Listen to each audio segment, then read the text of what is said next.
Tengo miedo de un Ministerio de Defensa que se ha encargado de eliminar sistemáticamente a la población civil.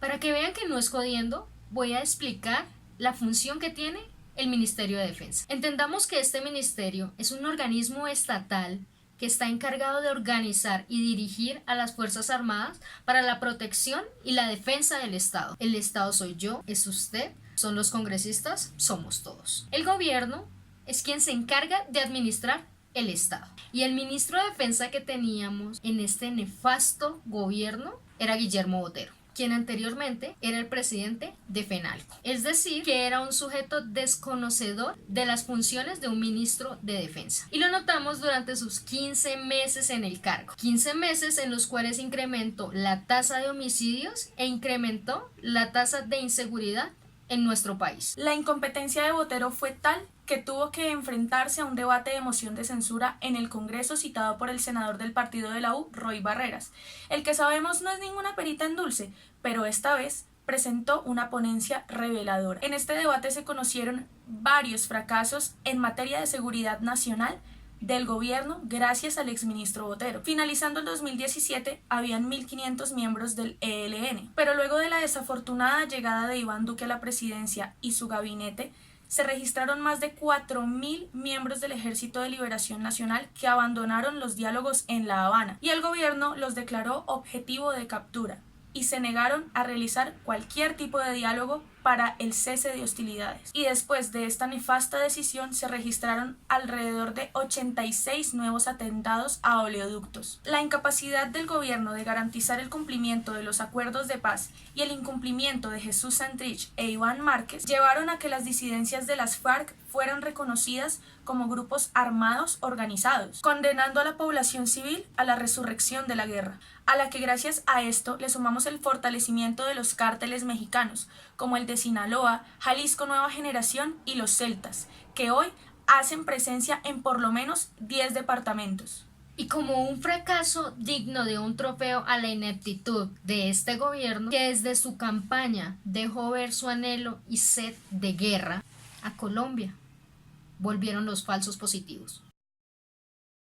Empezamos con el caso de Dimar Torres, un excombatiente de las FARC que se dedicaba a las labores del campo en norte de Santander, quien fue asesinado por el Ejército Nacional y presentado muerto por un forcejeo con el cabo segundo del ejército, Daniel Eduardo Gómez Robledo. Ante esto, el ministro de Defensa declara que los hechos se dan en legítima defensa por parte del uniformado. El escándalo sacudió al país, pero luego generó una polémica aún mayor cuando se descubrió que en un grupo de WhatsApp fue planeado el asesinato de Dimar Torres. Dentro del chat había un registro detallado de dónde quedaba la casa de Dimar Torres, qué recorridos hacía en su moto Suzuki negra 2013, a qué hora salía de jornalear, en qué momento almorzaba o se iba a dormir. Hasta habían fotos del Facebook de Dimar Torres y todo eso sin una orden judicial. Otro caso puntual se da hace poco menos de 2 meses, en el cual la lideresa social Yolanda González sufrió un atentado vía Pamplona-Saravena, donde fueron interceptados ella y su escolta por el Ejército Nacional. En el ataque murió su escolta Ezequiel Méndez, un hombre que pertenecía a la Unidad Nacional de Protección. Los miembros del ejército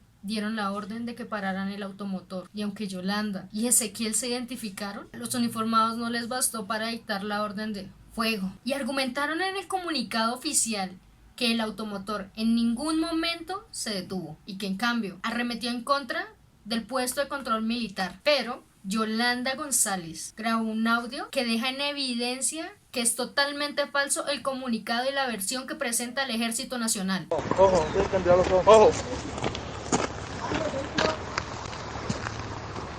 ¡A ese vehículo! ¿Me está escuchando? Machón. ¿Qué? Vaya, vaya, espera. Yo estoy aquí. Vamos arriba.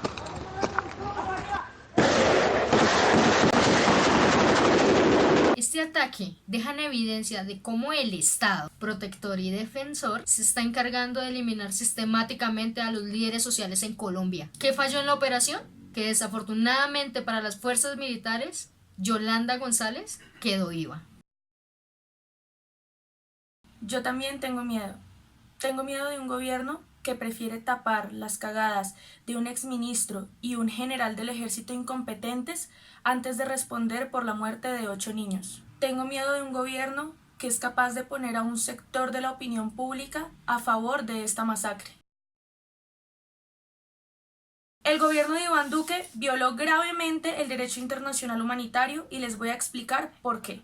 El derecho internacional humanitario entiende y normatiza dos tipos de conflicto. Uno que es internacional y se puede dar entre estados y otro no internacional, que es el que vivimos en Colombia, en donde el Estado se enfrenta a grupos armados ilegales. El DIH nace como un equilibrio entre la necesidad militar y el principio de humanidad, que le prohíbe a las partes del conflicto infligir un sufrimiento innecesario a la población civil para acabar con algún objetivo militar. Es decir, que el gobierno está en todo su deber de atacar a las disidencias de las FARC, pero tiene que garantizar la protección de la población civil a través de una inteligencia militar que garantice que acabe con el objetivo militar, pero que no afecte a la población ni sus bienes. En este punto 2 quiero exponerles algunos parámetros que dicta el derecho internacional humanitario para que los ataques del Estado a Gaos sean legítimos. El DIH prohíbe emplear armas o métodos de guerra que puedan causar pérdidas múltiples o sufrimientos excesivos en la población civil, como la muerte de 8 menores de edad reclutados por las disidencias de las FARC. Además, las personas que se encuentren bajo la autoridad de grupos armados ilegales tienen el derecho a que se les respete su vida, su dignidad y sus convicciones. Es decir, que había que respetarle la vida, la dignidad y las convicciones a esos 8 niños, víctimas de las disidencias de las FARC, asesinados por el Estado y revictimizados cuando Iván Duque dice: ¿de qué me hablas, viejo?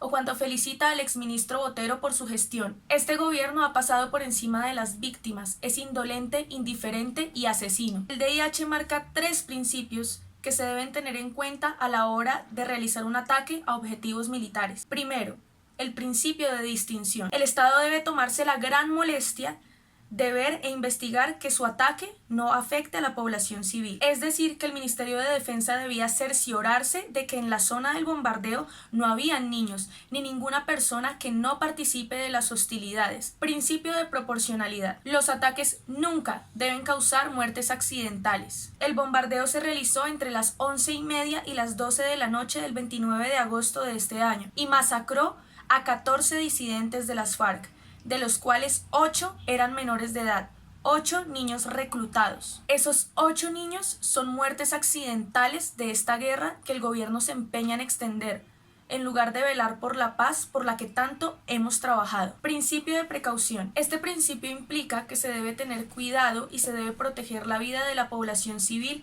en todos los ataques militares. Es decir, que el gobierno está en la obligación de verificar hasta 2 veces la zona de un bombardeo.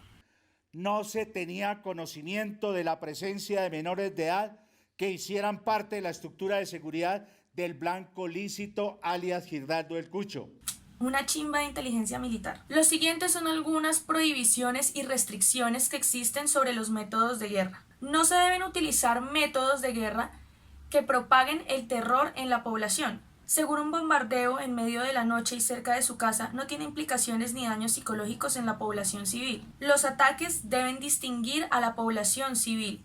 No lanzar bombas a diestra y siniestra sin importar si realmente las personas que están en ese territorio portan un fusil. Los métodos de guerra deben dar cuartel, es decir, que todo enemigo tiene derecho a rendirse y entregarse, por aquello de que la vida es un derecho humano fundamental. Seguro un bombardeo a mitad de la noche podía darle la oportunidad a 8 niños reclutados forzosamente de pedir ayuda para escapar. El derecho internacional humanitario contiene una cantidad de tratados e instrumentos conexos. Uno de ellos, y el más importante para este caso, es el Convenio sobre los Derechos de los Niños. Hay una violación clara en este bombardeo cuando no se tienen en cuenta las denuncias del personero de Puerto Rico Caquetá, Erner Carreño, quien ha asegurado en distintos medios de comunicación que por lo menos 2 meses antes de que se diera el bombardeo ya había denunciado que 3 niños habían sido reclutados forzosamente por las disidencias de las FARC. Estos 3 menores murieron en el bombardeo en San Vicente del Caguán. El Ministerio de Defensa del gobierno de Iván Duque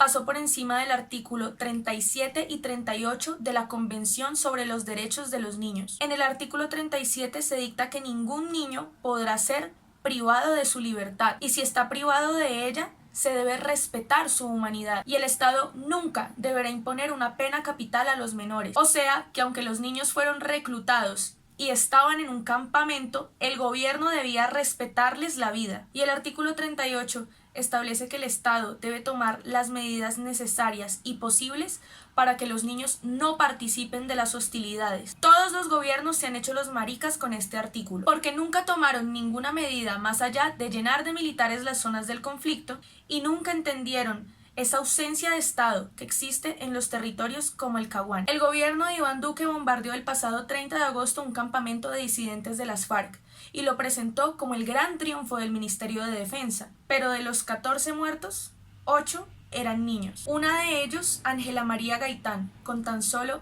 12 años. Fue reclutada en junio por alias El Viejo, en Villahermosa, en Puerto Rico, Caquetá. Su reclutamiento forzado fue denunciado, pero el Estado se tapó los ojos y los oídos, y sin discriminación alguna masacró a unos niños que no tenían la culpa, que ni siquiera querían estar allí. Niñas y niños como Ángela, que son tan conscientes de ese conflicto, que el día en que la reclutaron le dijo a su mamá: mami, yo me voy porque me toca, no hay de otra. Colombia ha sufrido de 15 meses de terror, donde la violencia volvió a ser noticia de primera plana, donde ni siquiera usted, que está sentado en su casa tranquilo viendo este video, puede estar tranquilo. Han sido asesinados 248 líderes sociales, 113 indígenas y 143 excombatientes de las FARC. Esto no se va a solucionar con la reciente salida del exministro Botero, quien es el gran culpable de las más de 500 muertes que se han presentado en menos de 450 días. Es hora de que este presidente ausente nos dé la cara y no nos responda: ¿de qué me hablas, viejo? ¿De qué le hablo? De que si el pueblo no tiene paz, tampoco el gobierno hijueputa.